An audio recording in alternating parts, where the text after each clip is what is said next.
Welcome back. So today we're going to be talking about Chapter 7, the fires within igneous activity. In the last couple of chapters, Chapter 5 and Chapter 6, we've been talking about the plate tectonics theory and the expression of those plates moving on Earth's surface. And so the earthquakes was Chapter 6. And we also talked about the various geologic structures that could form. So we talked about the various folds, the anticlines and synclines, domes and basins. We also talked about the faults. And so when it does rupture and then you have movement along those ruptures or fault lines. So we talked about the dip-slip faults and the strike-slip faults. And so all of those stresses, those forces, compression coming together, extensional forces pulling apart, and then the shearing force as well, with those transform type of boundaries. And so, and introduce the mountain building as well. Now we want to focus in on the volcanism, and so the fires within the plate tectonics. And so if you remember back to that, the convection cells within the mantle is what's generating that mechanism for the motion of the Earth's crust. And so all that heat, all that molten material is trying to make its way out from the interior of the Earth, which is very, very hot, to where it's a little cooler out towards the surface of the Earth. And so it's always in motion, very, very dynamic. And so we do want to take a look at the Chapter 7 here, and looking at the nature of volcanic eruptions to get us started.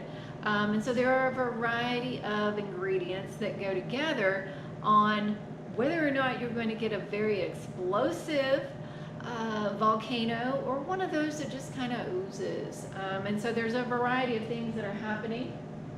So the violence or explosion, explosiveness of an eruption has a lot to do with the composition. And so I'd been leading you to this way back when we talked to you about the rocks and the differences in the mineralogy within the rocks. And so there is a difference between our oceanic type crust or basaltic type of lava versus a granitic or continental type of crust. Ingredients going into those different types of crust. And so you will get then these variations in composition of mineralogy that is going to have an effect on the explosiveness of your volcano.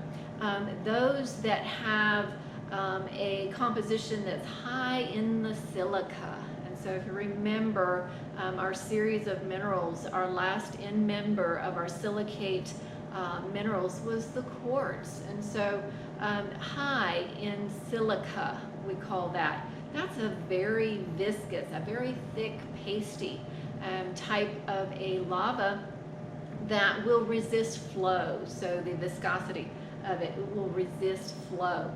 And those tend to be your most explosive types of lava material for a volcano eruption. The ones that are more basaltic, so the mafic or the more pyroxenes and amphiboles and those type, the mafic type, magnesium and iron in them, those flow better. They don't have as much of the silica, if you remember that from it. So composition is very important. The temperatures, so those that have very high temperatures are going to want to flow easily, and so those won't be as violent of an eruption as one that's a little cooler.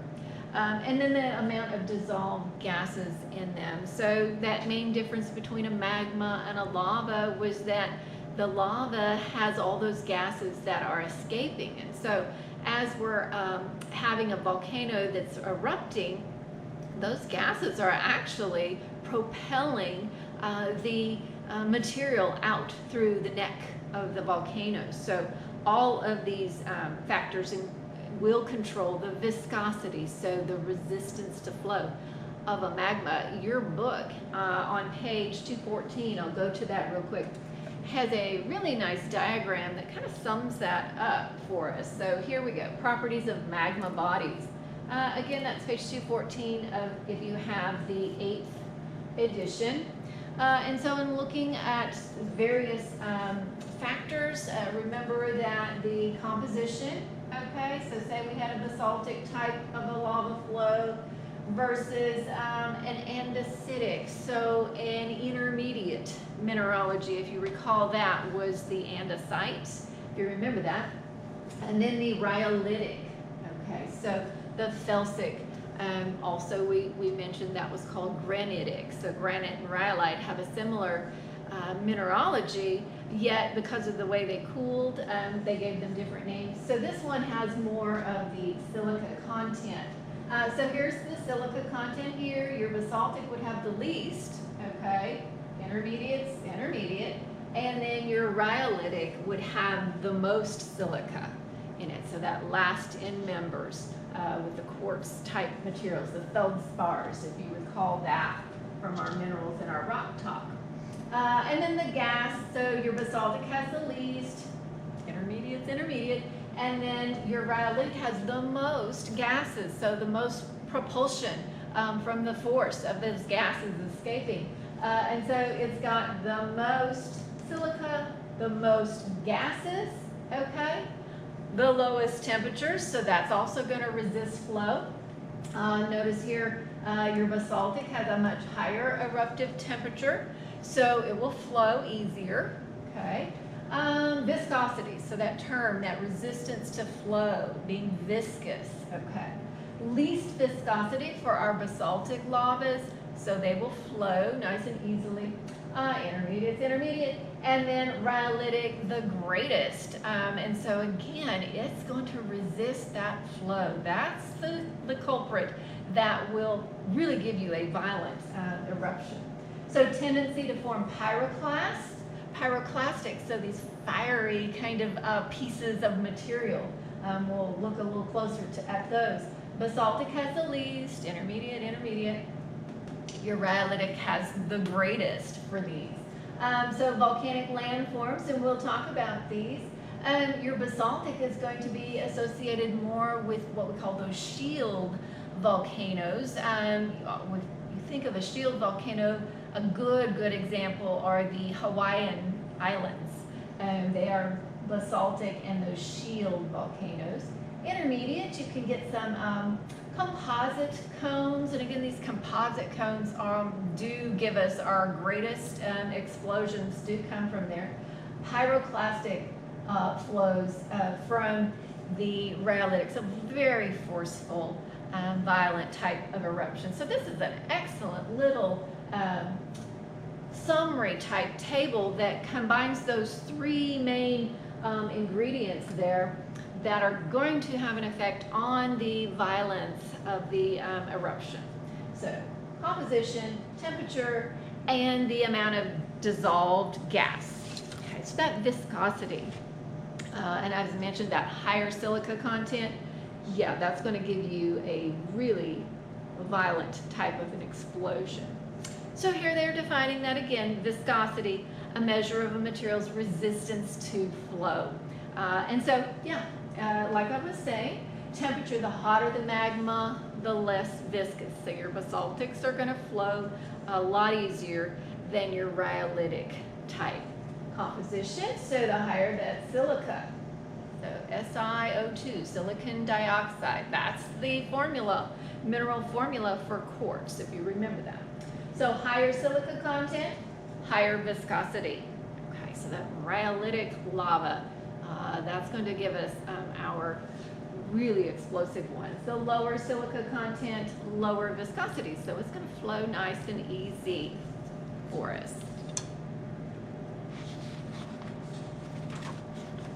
Those dissolved gases, as I mentioned before, those gases that are expanding within the magma as it's nearing the Earth's surface, and so it's becoming under less and less pressure. And I kind of liken that to your soda, say it's in a bottle of soda, And under pressure with the cap on the bottle, the carbon dioxide gas stays dissolved in your soda.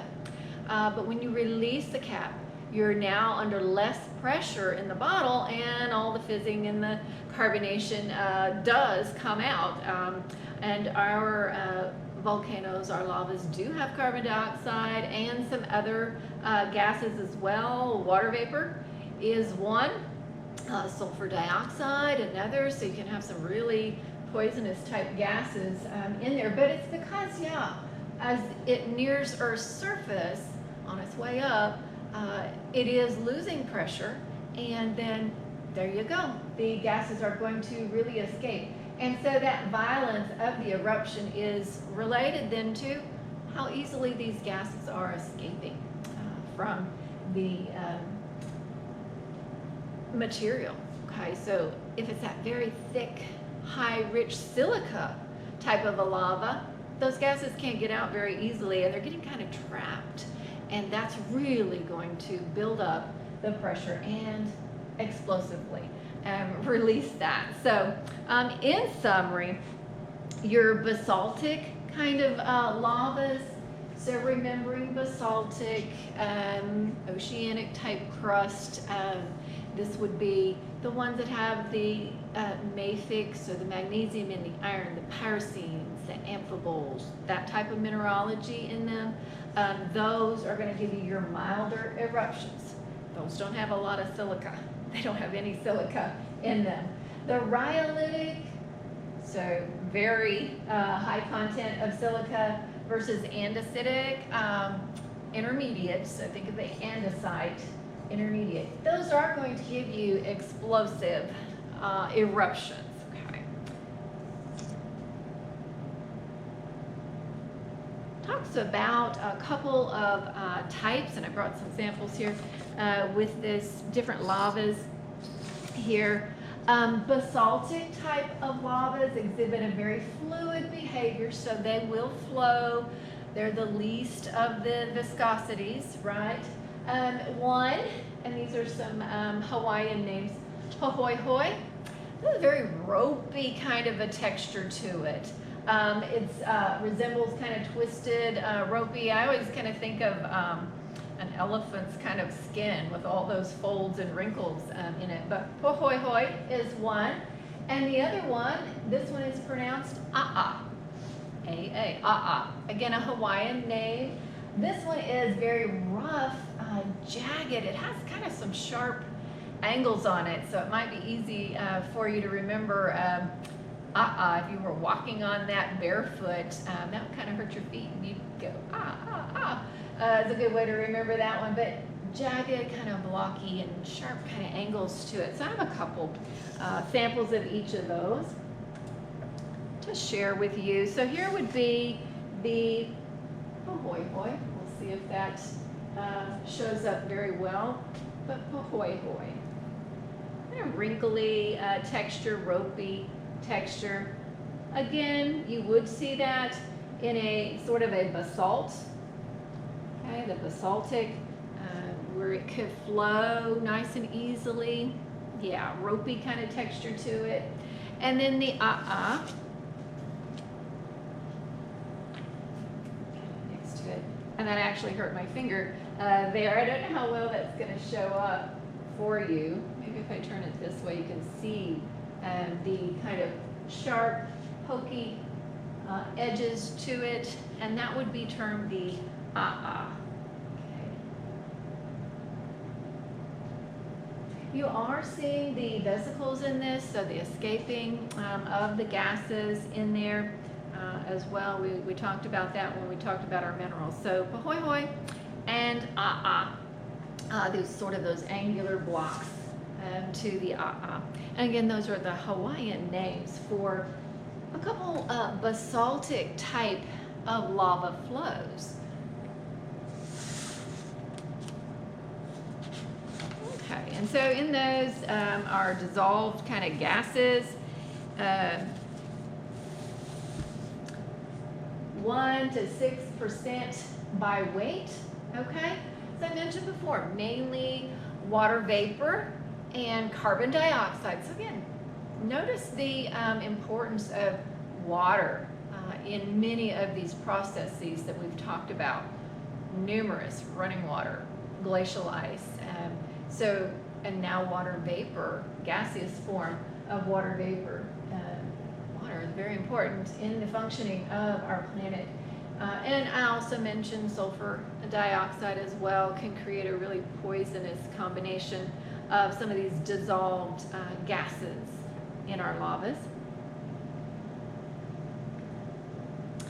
Here's a little picture of some lava flow. The gentlemen they're not flat out running, but they are moving very briskly. So this is moving along, flowing along. And so this would be one that's not explosive, it's just oozing along right through their walkway here, and they're trying to keep ahead of it. But yeah, so some gases would be released from that as well. There's another one of some hardened type, so very sharp, very jaggedy, angular blocks to this. You need to have a good pair of shoes on with this, or certainly you're going to hurt your feet with that. Here's the pahoehoe, so very ropey look to it. Okay, almost wrinkly, as you can see. But this would be coming from a basaltic type of lava flow that is not very viscous. It flows quite easily, and so it's sort of that ropey look to it. Here's another one from Hawaii. Okay, so pahoehoe lava flow, that is Dr. Jim Edson, a former geologist here, a longtime geologist here, out on one of the field trips that we've had here with the UAM team. Looks very happy on the pahoehoe out there. So we look at this pyroclastic material. So this would be fire fragments from an explosive type of a volcano. So pulverized ash, rock. They have several names here that they base it on the sizes here. But these are coming out of the vents of the volcanoes. Very explosive eruptions will give you this type of material. I have some things that I could share with you here. But the ash and the dust, very fine, and these are glassy fragments. So I do have some Mount St. Helens from that volcanic eruption in 1980. Maybe we can put that up underneath the camera. Here in a second, we'll kind of talk about the other items first. But pumice, we have talked about pumice before when we were looking at our igneous rocks. Porous, kind of frothy lava. Remember all the holes in it due to all the gases escaping. Cinders would be a little more pea-sized. Lapilli would be walnut-sized particles. And then if you had even larger than the lapilli, blocks, they call them, or even bombs, they almost look aerodynamic, almost like a little football kind of a thing, ejected as hot lava, so it's sort of spiraling and getting that aerodynamics to it. I think there's a nice little picture there. They are classified according to their sizes, so the ash along there, you get a little bit larger, and they call them cinders, a little bit larger, walnut-sized lapilli. In there, and then of course the large blocks and things. So I do have some samples here. This one is from the Mount St. Helens eruption, as I mentioned, in 1980. So a little bit of the pumice sized in there. Lots of pumice in here. Okay, the very frothy, kind of holy look to it. There is some ash, various sizes of material in there. This is the very fine grain off to the side there. So yes, depending on the particle size, they do kind of give them names. And that's very glassy, so very gritty feeling. Does irritate the skin because it's just shards of glass, okay, that glassy material. I had a former student who was from Iceland. So if you remember Iceland, during talking about our plate tectonics, how we have along the Mid-Atlantic Ocean ridge, the spreading center out in the Atlantic Ocean, that Iceland is above sea level, right? But it's part of the Atlantic ridge in there, that Mid-Atlantic ridge. And of course, volcanism is associated with that island of Iceland. Here's just a little map. But this student did share with me, he was in class and he's like, hey, I'm from Iceland. And my mom had collected from several volcanism that occurred there. The Hekla volcano, there's one down here, I don't think I can get it all in there. No, I can't even pronounce some of these names here. But that's just a little bit of a map of Iceland. So there's another volcano there where they collected some of the ash that came from that. So I've got some of that from these two volcanoes. This was like a 2010 volcano. So his mom, she had collected this and then sent it to him from Iceland, and they donated it to me, which made me very, very happy to get these samples. So it was almost like Christmas for me. It doesn't take a lot to get me excited. Just send me some dirt and rocks and I'll be happy. But some other things that they had with it. This almost looks like a little Mickey Mouse. This one looks more like Mickey Mouse here. Okay, so the lapilli, or the little cinders, right? So the little walnut-sized kind of particles in there, and so pyroclastic material. He also sent some of the, this material looks to be the AHA type. He said that just covers everywhere out there, that material there. So just some examples of the pyroclastic material being erupted from a volcano, pulverized ash, so the Mount St. Helens and all that, but just some good examples there of that.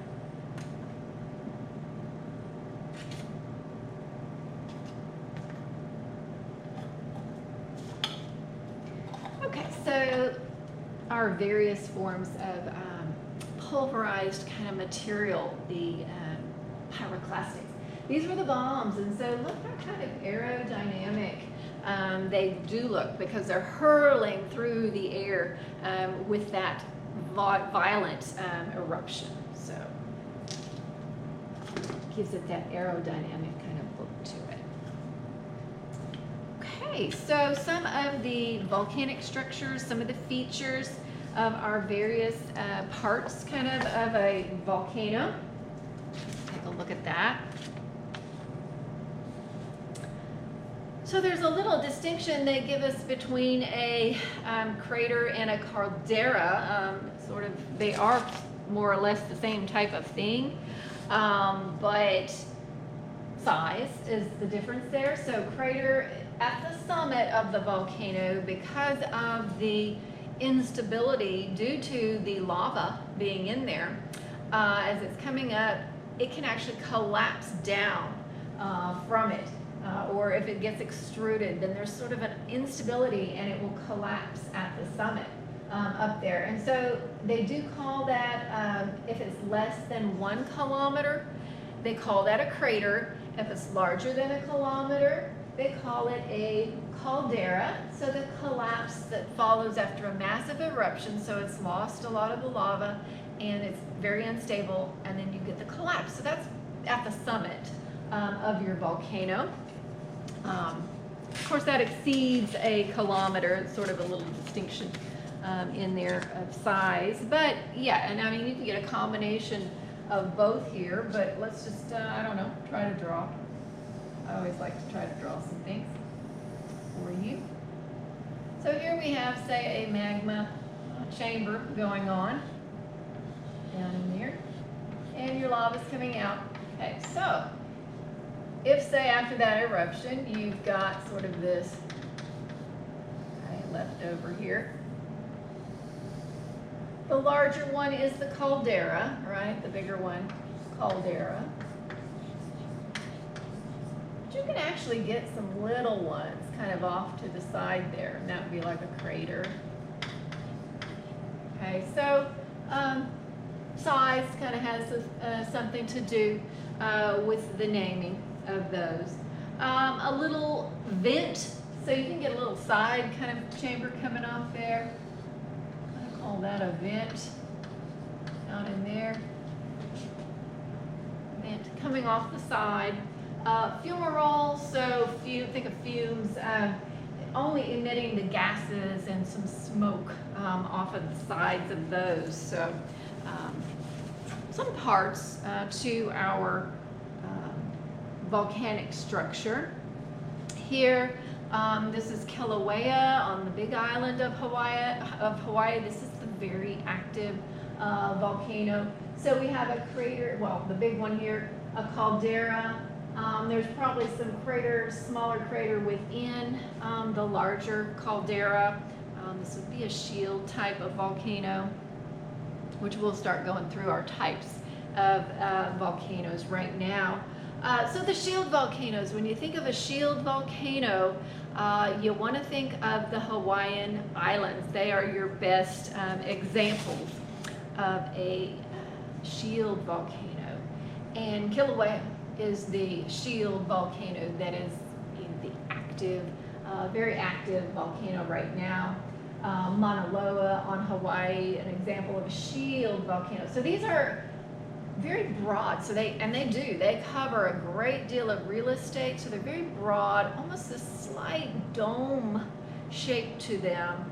And of course, this is a basaltic type of a lava flow with a shield volcano, so it oozes, the oozy type, not the extremely explosive ones, which we'll talk about in a bit, but they sort of form this dome kind of shape to them. They are covering large expanses of area.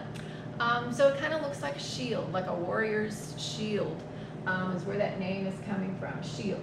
But mild eruptions and large volumes of this basaltic type of lava, so the ones that really flow easily.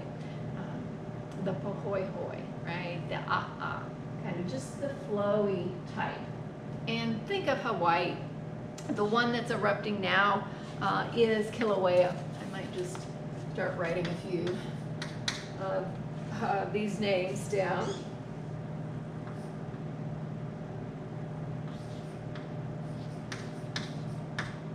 It's in Hawaii. Okay. Good example of a shield volcano. Very broad. And this one's Mauna Loa, again on Hawaii. Think of shield volcanoes, think of Hawaii, Kilauea, very active. Mauna Loa, somewhat. And remember that the Hawaiian Islands were built up because of a hot spot, the mantle plume of rising magma. So here was the magma rising up, okay, and creating then our Hawaiian Islands. So see the dome kind of looking shape to it, so the shield kind of volcano. So think of Hawaii with that. And Kilauea is, very much active currently. And then as you remember, as you go off of the hot spot, this was our evidence for plate tectonics, because these that are off over here are no longer volcanic because they're dormant now. They're extinct, basically.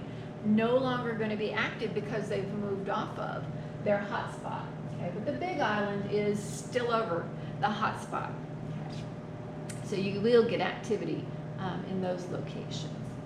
So shield volcanoes is one type.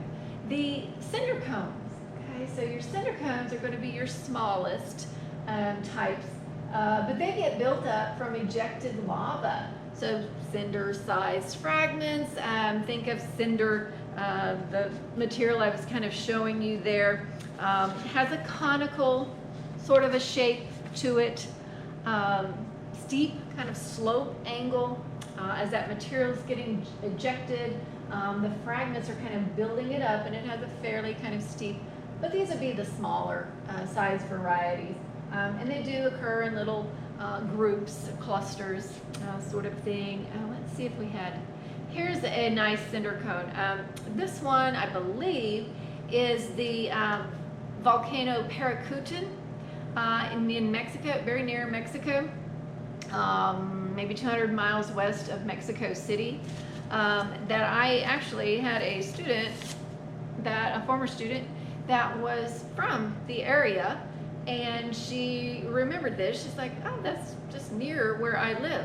And so here I have the actual kind of more updated look of a good example of a cinder cone. Let me write that name down since I don't know that that one's in our book.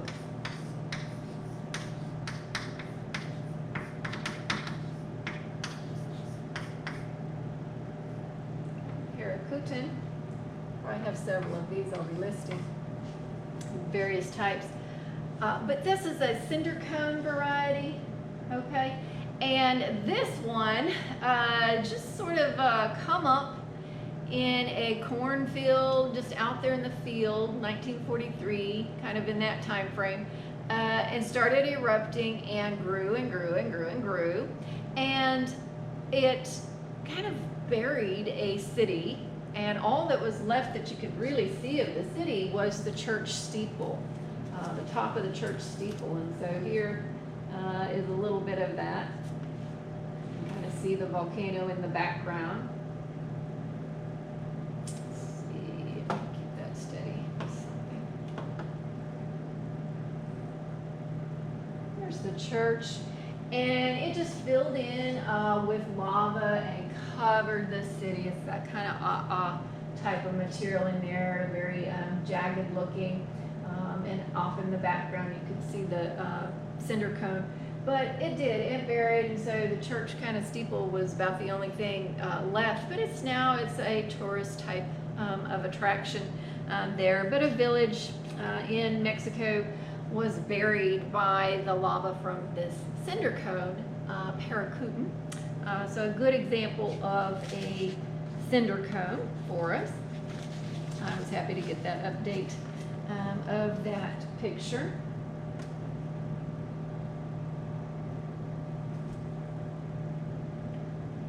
Oh, and there it is in black and white, but we saw the updated color version. But yeah, off back in there, the Paracutin cinder cone. You do have that one in your PowerPoint there. So yeah, the whole city, you can see. And in that more updated picture, you do see some growth. You see a few trees and shrubs trying to make their way in and to regenerate after this. A lot of time has elapsed there with this one. This was about 1943 when that began. And it erupted for about 9 years and then quit erupting. Yeah, so here's sort of the nice diagram of the cinder cone volcano variety. It's built up by that, again, pyroclastic material that we showed you, the lapilli, the cinders. So more pea-sized would be the cinders in there, but very, very kind of conical or cone kind of shaped. So the cinder cone volcano. This would be our smallest kind of variety of a volcano. I think there's a nice diagram that compares all three of these in just a little bit. The composite cone, these are your most violent type. They also call it a stratovolcano, but the composite cones, these are located adjacent to the Pacific Ocean. And so we mentioned that ring of fire when we talked about the earthquake location, the circum-Pacific, around the Pacific Ocean, plate boundaries all around the Pacific Ocean there. And so these are going to be your most violent type, okay, the composite cones. These have the highest silica content, and so these are going to be your most explosive. So Mount Fujiyama in Japan is one, very eruptive. Mount St. Helens here in the United States, out on our west coast. Mount St. Helens, closer to home, most recent 1980 was our eruption of Mount St. Helens.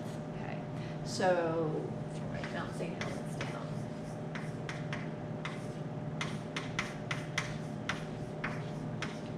Okay, closer to home. And so in Mount St. Helens, so the Washington kind of area, that region, 1980. So geologists, seismologists were studying Mount St. Helens, and they were noticing sort of some seismic activity that was occurring. And so if you do get seismic activity, you could really dislodge a portion of your mountainside in there. And so the activity was a little bit increasing. So the geologists were warning people, the National Forest, kind of, you know, it's a tourist area. And we're warning them, you gotta close down the park. And so they did close it down, and then nothing happened. Nothing happened for a few days. And the people that worked there were like, this is our livelihood. We can't just close down. And so they reopened. So that was like on a Friday. They reopened, and then on that Sunday, the whole side of the mountain blew.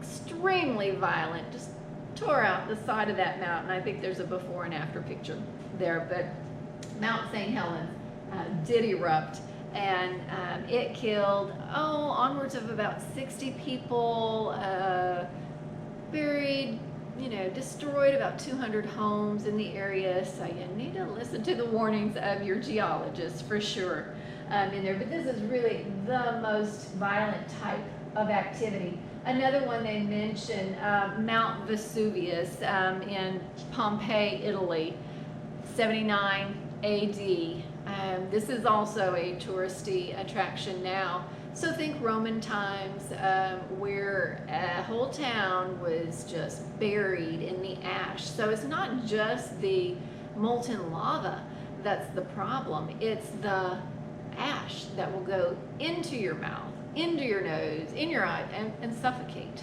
you. And so this whole town, and they kind of excavated it. There's like a mother trying to cover her children. Just devastating type of images that they uncovered from this. But yes, that pyroclastic debris, the ash, very violent type. These composite cones, most violent, are associated with the composite. Another one, let me see here. Well, here's Mount St. Helens prior to 1980, picturesque. Your composite cones are the most beautiful. It's probably what you think of when you think of a volcano. It's very picturesque, quite beautiful. You see the snow capped to that mountain that gets built up from volcanism over time. But yeah, there's Mount St. Helens. This is Washington State out on our west coast. There's also a Mount Rainier, not far, right, from it. Actually, Seattle is in the line of fire of Mount Rainier. These are active volcanoes. These can erupt. They may have not erupted in a very long time, but they can, and we learned that back in 1980 with Mount St. Helens. Picturesque, beautiful. This was prior to the 1980 eruption. And here we go. Here's Mount St. Helens after the eruption. I mean, that whole side of the mountain just gone. So violent type of explosion. And so, yes, it did.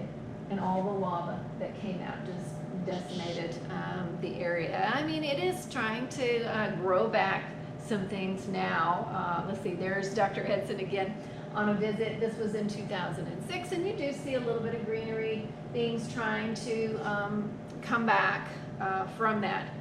That was closer to home for us. That was a major eruption in 1980 with Mount St. Helens. There's a nice comparison of the profiles of the various volcanic landforms. And so in comparison, yeah, our shield volcano, just look at the amount of real estate that covers. These are domal, almost like a shield look to it.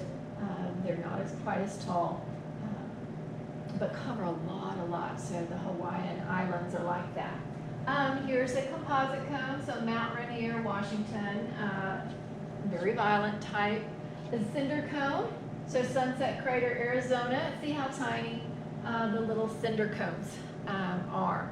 Another composite cone, the Aleutian Islands. I've talked about the Aleutian Islands.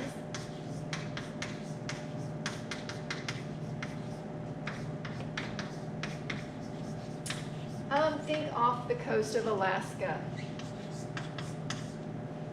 Those were coming off. These are composite cone varieties, extremely active area, again, rimming around the Pacific Ocean. They're at that subduction zone, remember? So as it's coming together, we have that subduction zone, and you are going to get some rather violent type eruptions at a subduction zone. So remember those Aleutian Islands, they're a composite cone over a subduction zone. Another one, Mount Pinatubo in the Philippines. So again, we're circum the Pacific out there in Philippines. In 1991, so Mount Pinatubo.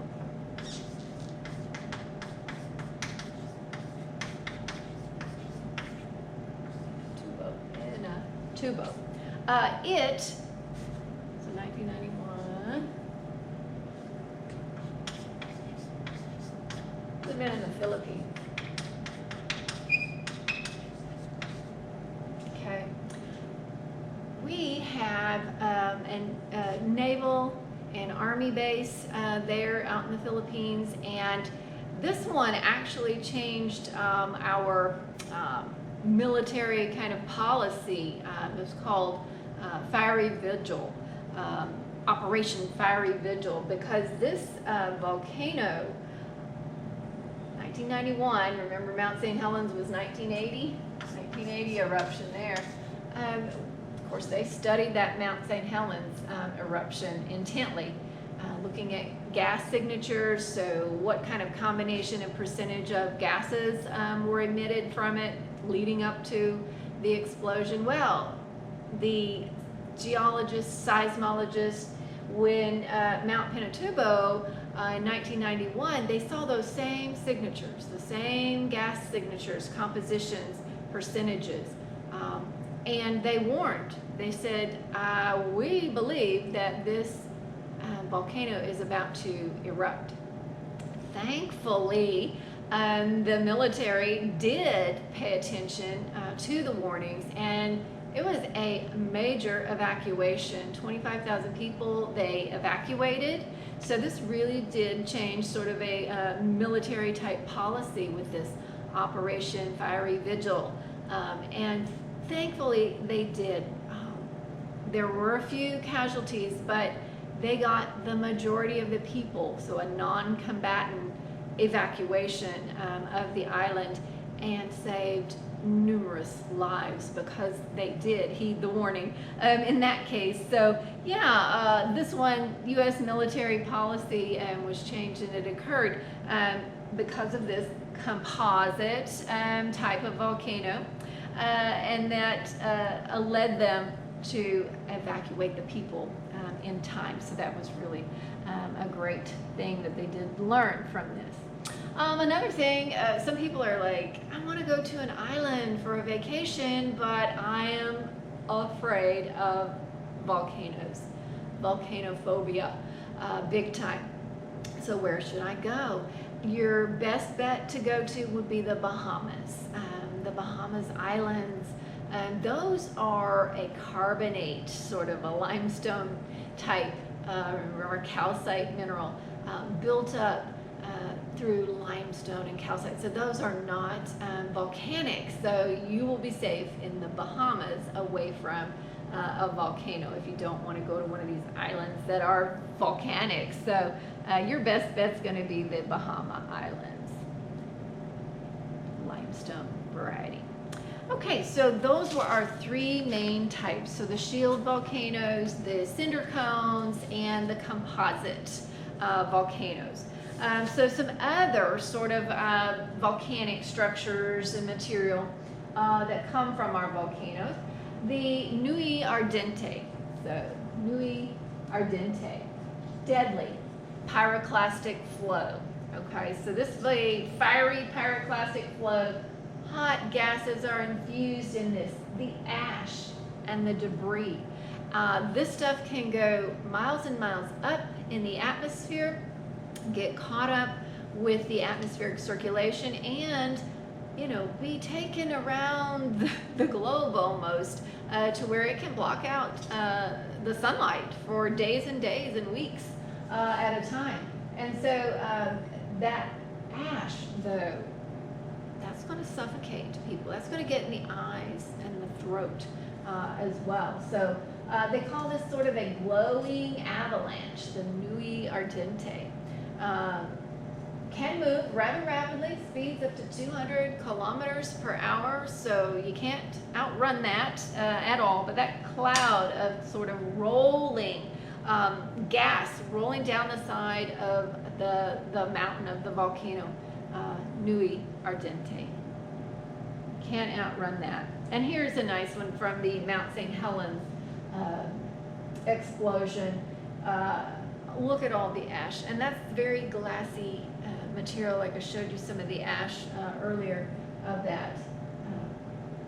And of course the gas that's in it too as well. But yeah, that can get taken on up, and wind can take it for great distances and carry it into the atmospheric circulation, and yes, not a good situation. Nui Ardente and Mount Pelee. So Mount Pelee is a location, or island location, where the whole town got devastated by the ash of this. So Mount Pelee erupted, and a couple pictures there. This was the before picture.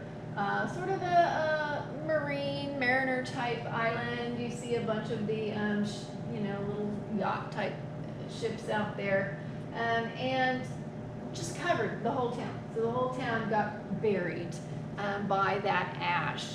The legend kind of is, I don't know how true this is, that there was a couple prisoners that were down underground in a dungeon that were the only ones that survived. Not sure how true that is, but that's kind of the Mount Pelee. A good example of showing the Nui Ardente. All that ash kind of rolling down the volcanic side. Lahar. This is a volcanic mud flow. I have some lahar from the Mount St. Helens. And it's almost like a concrete. It mixes in with the water. So you get this mixture of the volcanic debris and the water, and you end up sort of with a concrete type of material. It's moving down the stream and kind of flowing wherever the water mixture wants to kind of go, and very destructive results on that. So here's some lahar from the Mount St. Helens. Just this mixture of the ash and the water kind of making like a concrete. So that material doesn't want to, recede. It will sort of just solidify, and so you've got this material all over the place. So that's a lahar, a mix of the ash and water.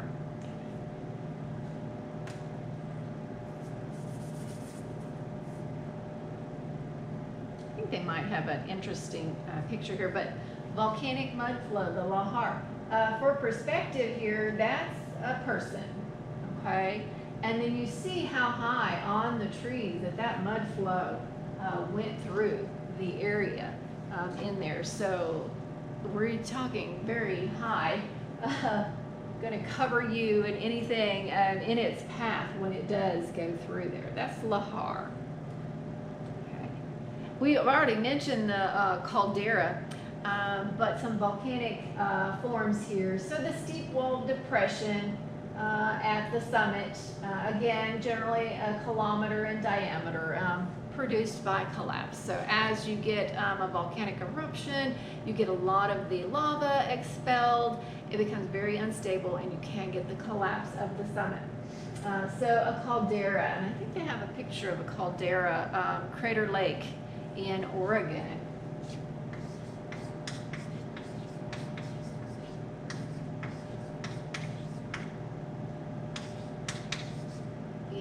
Oregon. Okay, Crater Lake.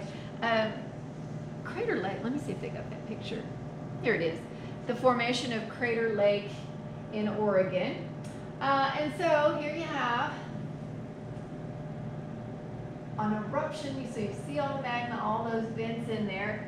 And then the magma sort of recedes after the eruption and is very unstable. And so you do get a collapsing of the volcano. And this is what formed then Crater Lake, okay, out there in Oregon. Here it is. All the water in there. So that depression sort of over time filled with water. So any snow that might melt, because it's at fairly high elevation, so it probably does get some snow up there, and then melting of that or precipitation is how that lake is generated. So there's no, rivers feeding into this lake, so it's quite interesting, very clear water, there's no fish in them because it's not fed by a river, it's just whatever precipitation, snow, rain that gets in there. And then here's another little cinder cone that developed kind of out in the middle there. So a little cinder cone up there called Wizard Island is forming kind of out in the middle there of the lake. So this is Crater Lake in Oregon. A caldera. It's more aptly named a caldera, even though they call it Crater Lake. It's actually more than a kilometer in size. But they do call that Crater Lake, but it's really a caldera. Caldera. Caldera. Oh, I spelled that wrong. C-A. Like a cauldron. Caldera. Because it is larger than a kilometer in size. The volcanic caldera, Crater Lake. Let's see, they then talk about the pyroclastic flow. So a felsic and intermediate magmas. So felsic, if you remember, is like the rhyolite material, the granitic kind of rhyolite material, so more silica base. And the intermediate, so like the andesite, that one, consisting of some ash and the pumice, we kind of showed you that, and the debris. Yellowstone Plateau is a very good example of the pyroclastic flow. I might even have a sample of that. But Yellowstone, as you recall, is over a hot spot. So this would be sort of intraplate within a plate, so not at a boundary, but within a plate. And Yellowstone, if you remember that, the national park, is over that hot spot. Yellowstone once had, it erupts major, kind of every now and then, on average about every 700,000 years. It'll have an eruption, and kind of, we do in the past have called this a super volcano. Let me find my Yellowstone. So it does sort of have this yellowish appearance. It is a rhyolite material, so high silica content, the quartzy kind of end of it. But yeah, Yellowstone here. But if you look here, so here's Yellowstone. That's the caldera, okay, the caldera of it. Let's see, they got Old Faithful over here, the geyser that is pretty faithful in the timing of it. But in comparison to, here's the Mount St. Helens ash flow from 1980, which was pretty major in the United States in 1980. But in the past, so look how far the Yellowstone one encompassed. I mean, that's in the bedrock. that ash. So that's like at its greatest extent, okay, 0.64 million years ago, okay. Here we got a 2.1 million, this color here, where we had an eruption. Okay, and here was a 1.3 million years ago, okay, in that region. So caldera rim in there, but the ash flow coming out of that. And here is the piece of the rhyolite, Yellowstone rhyolite. So kind of a yellowish coloring to it that gives the national park its name, Yellowstone, the rhyolite in there. Okay, but Yellowstone is sitting over a hot spot. So within the plate, sort of a mantle plume of hot material, molten material, we call it a hot spot. Yellowstone, if you recall that. It is sitting over a hot spot, and you can get just colossal volumes of this silica-rich pyroclastic kind of material.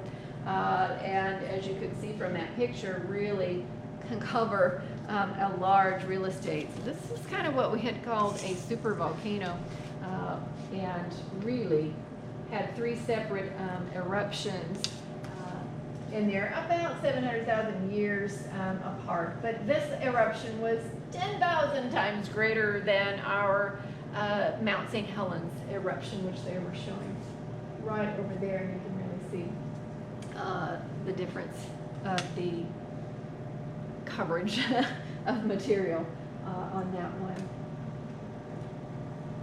So pyroclastic material there, pyroclastic flows. So think of Yellowstone for that, Yellowstone Plateau. That was Crater Lake there. So Yellowstone National Park. Yeah, I don't know if y'all can, I'll continue kind of up over here.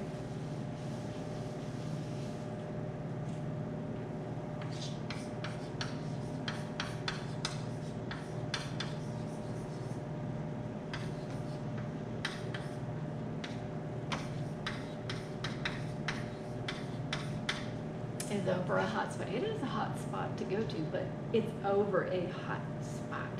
So fissures and fissure eruptions and lava plateaus. So the fissure eruptions, you get little cracks and crevices that the molten material can make its way up into. So basaltic lava, okay, so it oozes, it flows very easily, it's not very viscous.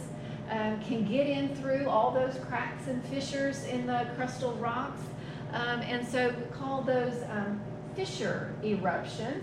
The Columbia River Plateau, so those flood basalts, we call them, they're really coming through the little fissures, and they can cover large areas. Like in Washington State, the Columbia River Plateau is a good one. They might have had a picture of it, but yeah, fissure eruptions, yeah, getting in through the cracks and the crevices, and then just the flood basalts, just covering, okay, the area.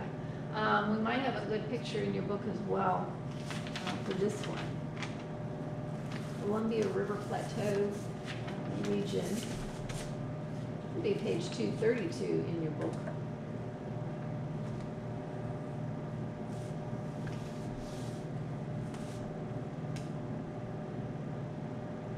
Yeah, up and really covering up there in Washington, the Columbia River basalt. These are the flood basalts. So.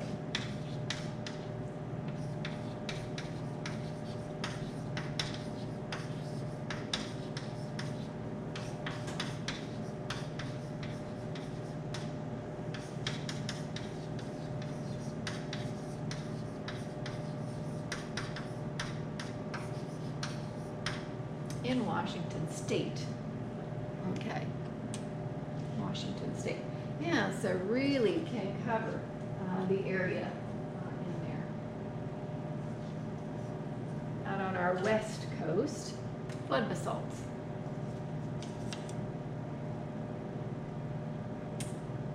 Fissure eruptions, lava plateaus. Oh, well, okay. You had a picture of it in your book as well. But yeah, the Columbia River, Washington. That large area in there. Lots of fissures and cracks because if you remember, sort of this western part of the state is under extensional forces sort of pulling apart, so you get those drop down blocks, the horses and the grabens that I've mentioned before, cracks and crevices in there, that fractures that the lava can go up and create these plateaus out of it. So here's the plateau, so layer after layer after layer of the exuding basaltic lava creating these beautiful plateaus, Columbia River Plateau. Flood basalts, we call those. Some other volcanic landforms, interesting structures, volcanic pipes or volcanic necks. And so here you have your volcano, right? That main magma chamber, and the material is coming up, can get extruded from the summit of your volcano. And then over time, these can solidify, okay? Say you get a volcano that's no longer active and it can just solidify in place. And then you can get erosion of the more resistant or easily eroded rock will kind of weather away, be removed, and then you're left with the sort of resistant rock material being left over. And there's a couple really good examples of that. Shiprock in New Mexico, sort of a volcanic neck or pipe, so shiprock.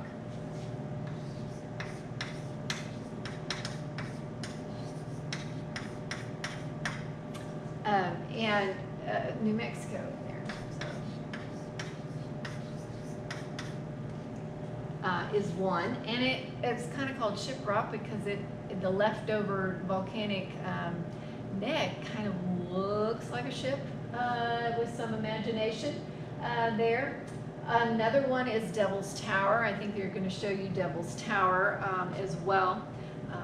Volcanic neck kind of left over in there after the erosion has removed the volcanic cone, all the other material around it. So shiprock, yeah, so here it is. So, I don't know, that kind of looks like a ship, I think they thought. So here was the original volcano, so the cone that got built up, and then there was your magma chamber, okay, but over time that extruded and then solidified. There's a term here called a dike, and this one here we'll find is called a sill, but you get this leftover, so there's like the dike, and little spires up here and there, but leftover from when it was a volcano, it solidified, then the material got eroded away and kind of left just features that are rising above the land surface as a volcanic neck or pipe, we call those. We do have a volcanic neck or pipe closer to home here in Arkansas. So Shiprock in New Mexico, Devil's Tower as well. Devil's Tower in Wyoming. So Wyoming. So those are volcanic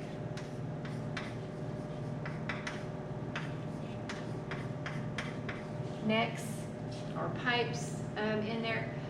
Closer to home, here in Arkansas, well, we'll add it to the list here, Buck Crater of Diamonds.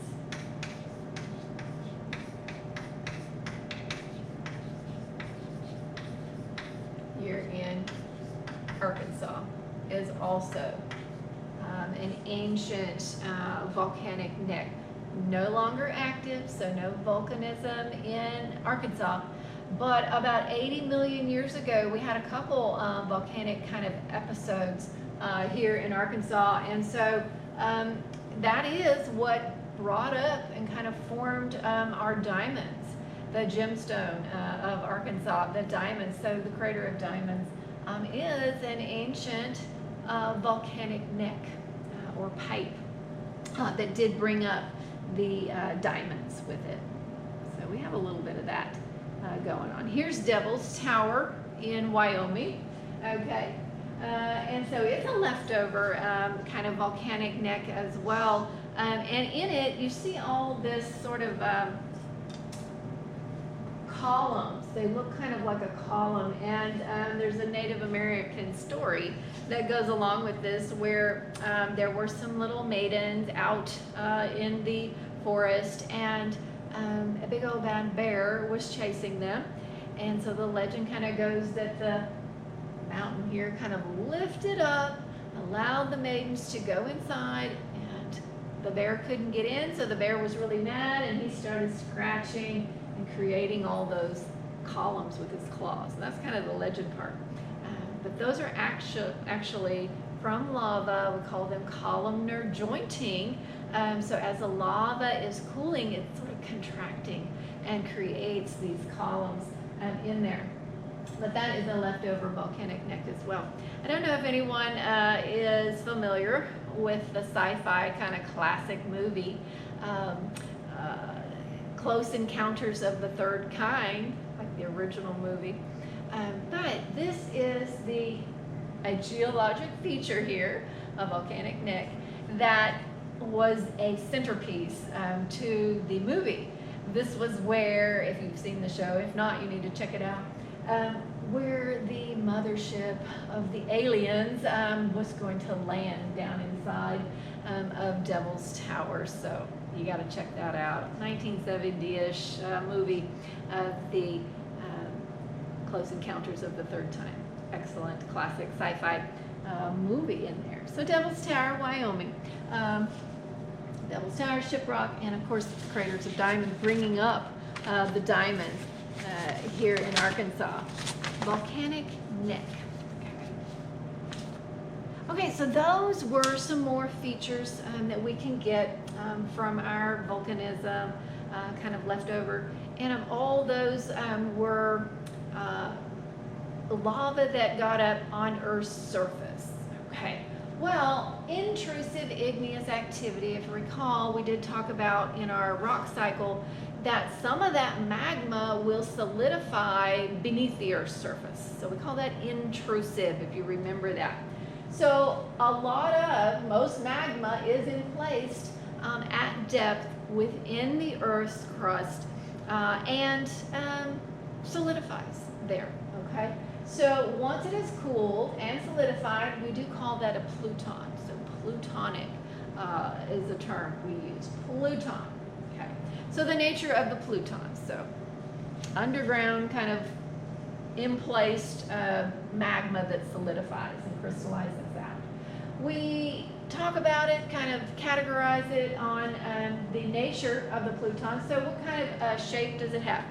Is it tabular, sheet-like or book-like kind of, so tabular, okay, versus massive? Is it just a big blob type of shape, kind of an irregular blob? The orientation with respect to the surrounding rocks, so how is it emplaced? Is it concordant with the surrounding or the host rock? Concordant means to agree with the layers. So you have your layering of your rocks kind of parallel like that. And if your intrusion of the magma is concordant, it will be parallel with your host surrounding rock, okay? The surrounding rock. That's concordant. It goes in agreement with the rock layers. If it's discordant, this one right here, it doesn't agree. Discordant. So it goes across and kind of cuts across. Okay, so it doesn't go parallel with your surrounding rock or your host rock. So we've got tabular and massive and concordant and discordant. Okay, so our tabular kind of discordant plutons, like the ones that were radiating kind of away, okay, from Shiprock, if we got that picture, they're known as dikes. I don't know if they have a picture of that. Back up to that one. Okay, so yeah, that term dikes in there, they are discordant, so they are not running, something like that, discordant. They're not going parallel. with your rock layer. So here we go, there's the dike. Not parallel, they're cutting across this way. This one here, okay, that is concordant, it's tabular but concordant, that is known as a sill. Okay, it will go along parallel to your host rock, okay, like those in Shiprock there. Okay, so the dike, tabular, sheet-like, but discordant, so it cuts across the rock. A sill, tabular, and concordant, so it will go parallel to your rock layer. I did a little drawing, see if I can find it. Maybe you would want to do a little drawing in your notes of the dikes and the sills. If I can get that all on there, I don't know. Let's see.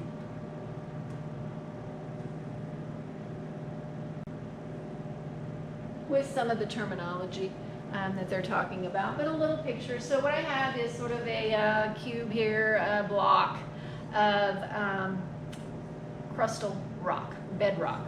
So here's a layer of rock, here's another layer, another layer.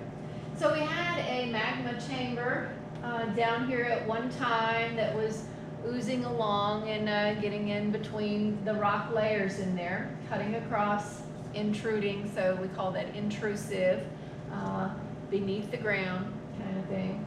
But our magma chamber solidified. It's very massive, kind of blob-like, and if it's very large, we call that a batholith, okay? Solidified magma crystallizing out in place under the ground, okay? But before it solidified, it did send out some magma that was discordant, okay, cutting across, so not going in agreement with the rock layer. We do call that, it's way up at the top there, let me bring this down, a dike. So kind of going discordant, and it's tabular, that's called a dike. Here we have a little one that is concordant. It's tabular, but it's concordant in that it does go along with the rock layers, with its host rock. That's a sill. Here I just went ahead and put another one, a sill. It's tabular and concordant with a sill. And then here we have a little offshoot that created kind of like this little blister-like bubble or mushroom look to it called, and it's much smaller than a batholith, but we call it a laccolith. Okay, so laccolith, sort of this lens-shaped or mushroom kind of shaped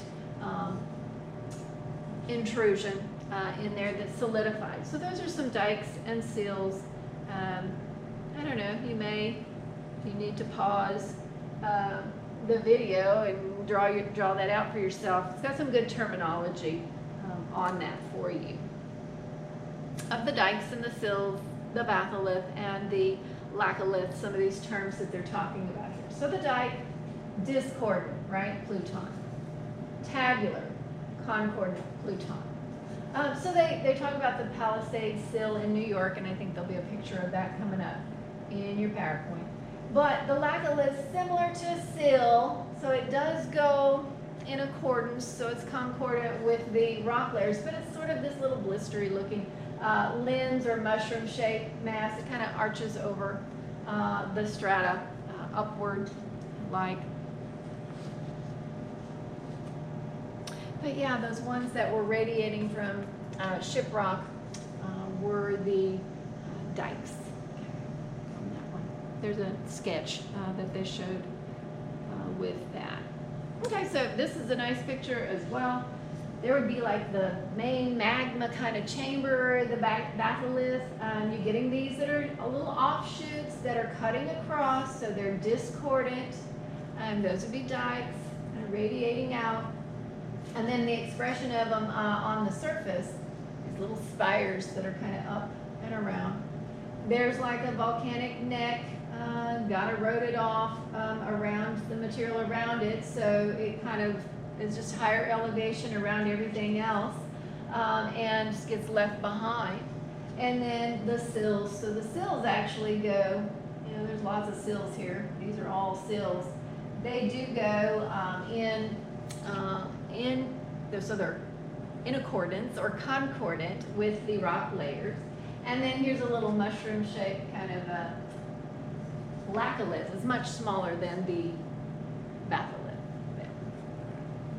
Okay, so lots of little terminology for you there. Here's a sill. So the sill in the Salt River Canyon in Arizona, you can see it. It has a little bit of a different coloration, okay, than the upper and lower rock around it. So it's definitely a lava, a basaltic type material going on in there. You can maybe make out the reddish kind of sandstones layers, but this particular one is a sill, so an igneous type of an intrusion material, a sill.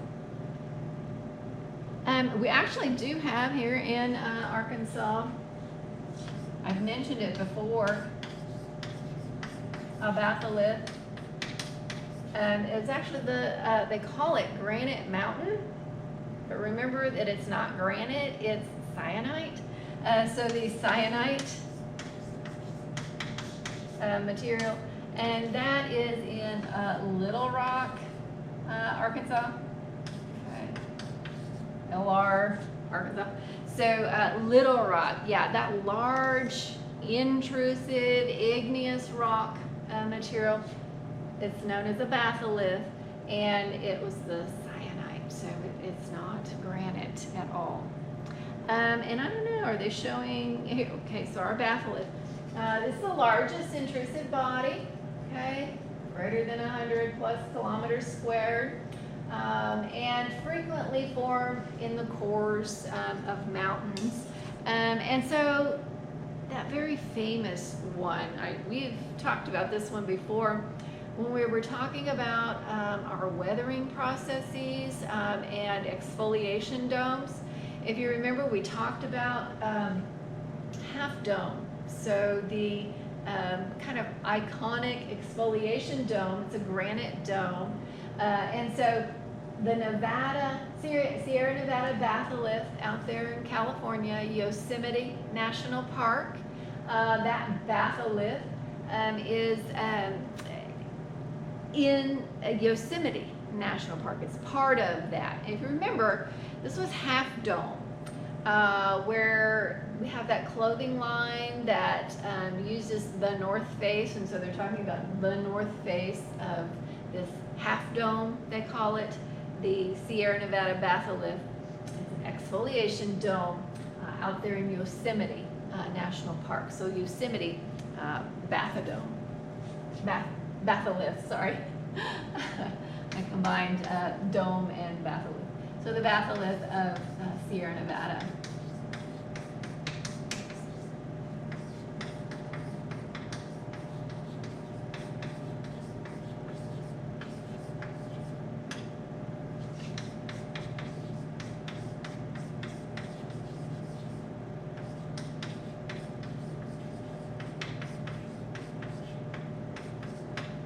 So the batholith of the Sierra Nevada, out there in California, Half Dome, Yosemite National Park, California, is that location.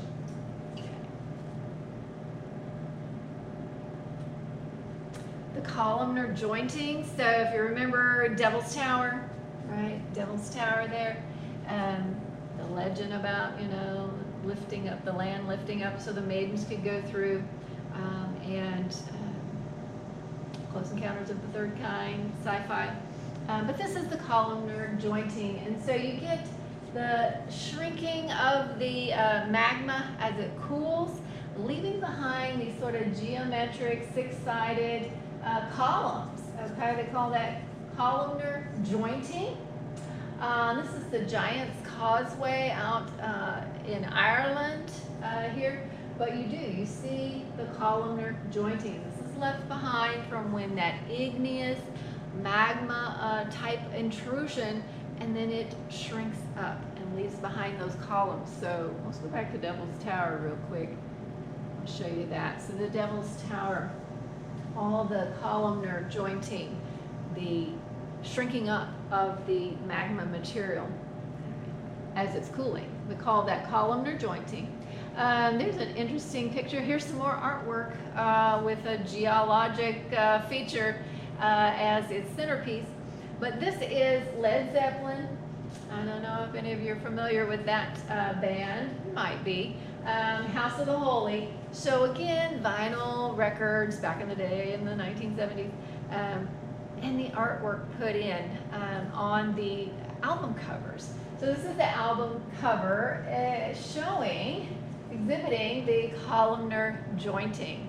I think they had a little brother-sister duo there, and they did a lot of double exposures. So it looks like there's a lot of little yellow-haired children climbing around, having a great time out there.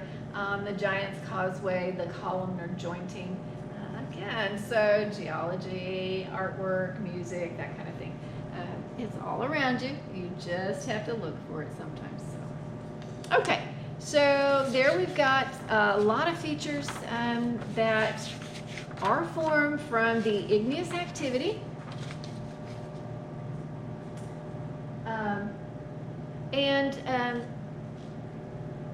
Next we want to look at, well, plate tectonics and the igneous activity. And so as I mentioned, plate tectonics really does explain the locations that we see the volcanism, right? The interaction of the plates coming together. You get a subduction zone. You are going to get melting and volcanism, pulling apart of the crust. So spreading centers, the divergent plate boundaries. You're going to get the upwelling of the magma in those locations.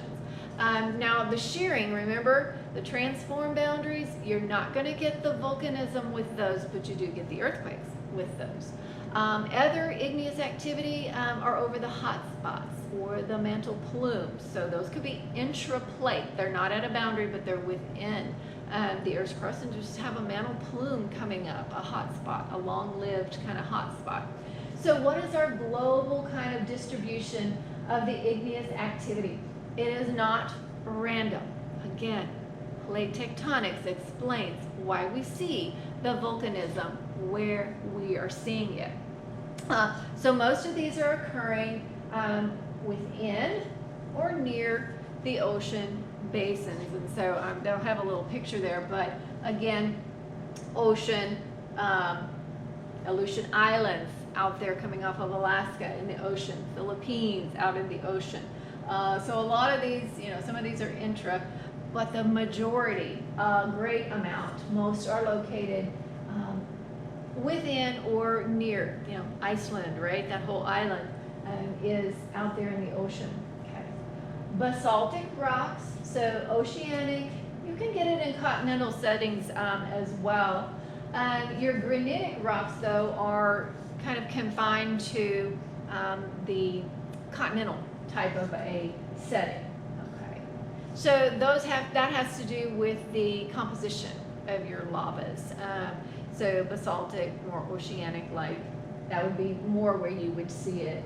Granitic would be more of a continental type of a setting. Here we go. So again, sort of that ring of fire they talk about, Pacific area, commonly called the Ring of Fire. This area of igneous activity. So here's our Pacific Ocean and all the red here. We kind of looked at a similar one with earthquakes, but this is our volcanoes here. So we mentioned Paracutin, right? So in Mexico, so I've got a lot of these listed. Paracutin was one. Mexico. Mount St. Helens up there, yeah.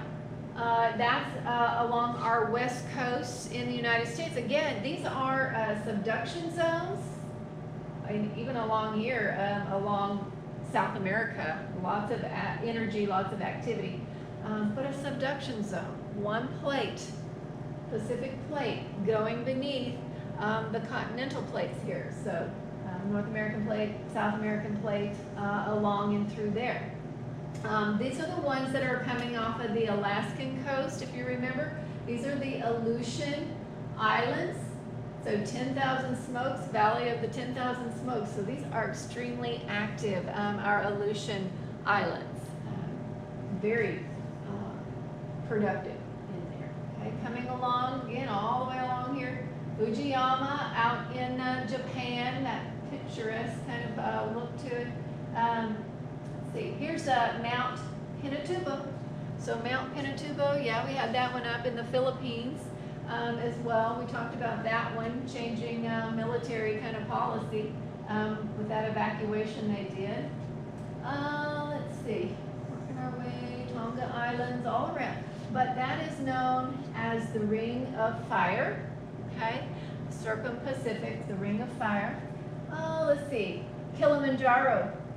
So when we, this was a while back when we talked about the East African Rift Valley and the snows of Kilimanjaro, Ernest Hemingway, if you remember that.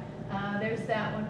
Mount Vesuvius in Italy, Pompeii, 79 AD, just, you know, decimated that city in there. Hekla, okay, this is Iceland, right? Coming up from the mid-Atlantic ridge. Iceland is above sea level. You got your volcanism. I showed you some samples that a student had given me. Okay, so very interestingly, plate boundaries. I don't think we got Hawaii on here, but those would be Hawaii. Did I put that one up?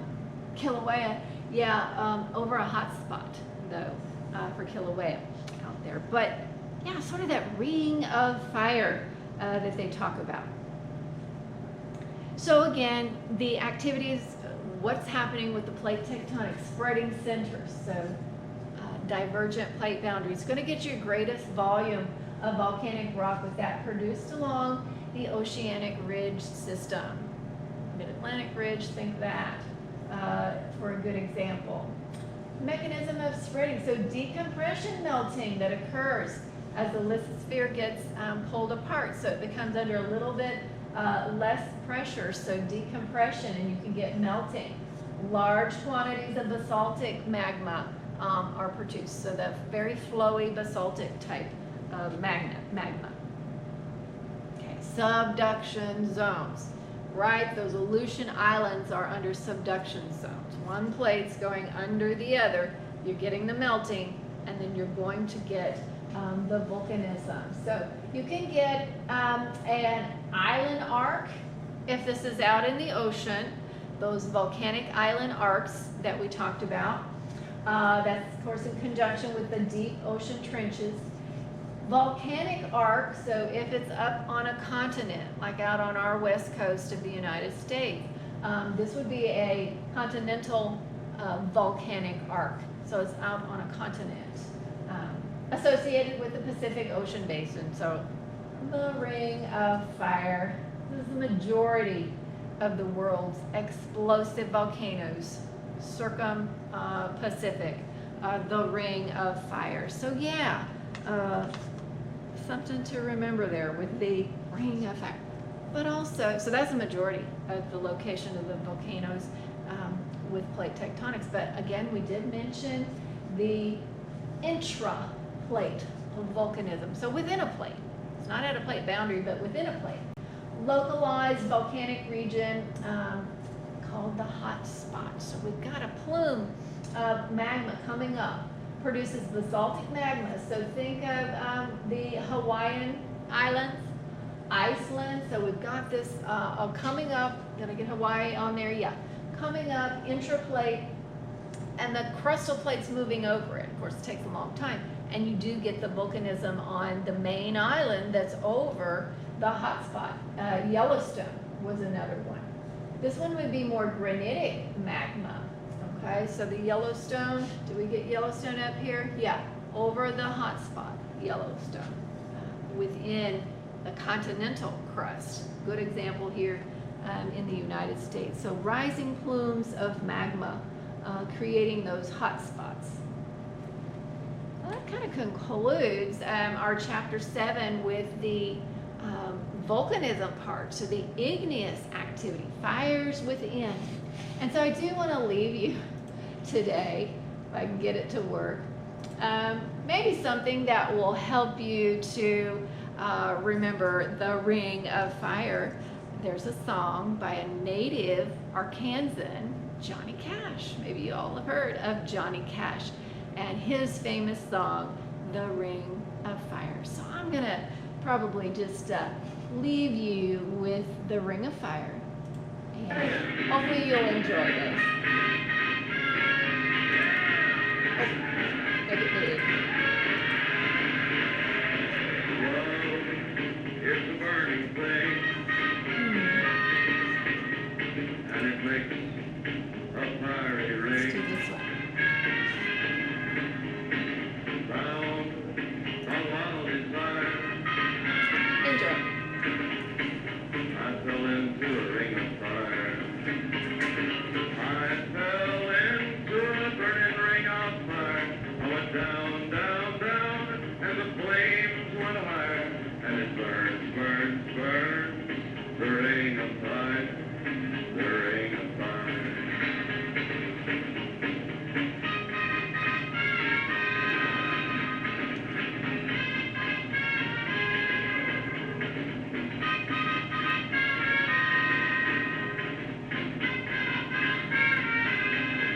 I fell into a burning ring of fire. I went down, down, down, and the flames went higher. And it burns, burns, burns.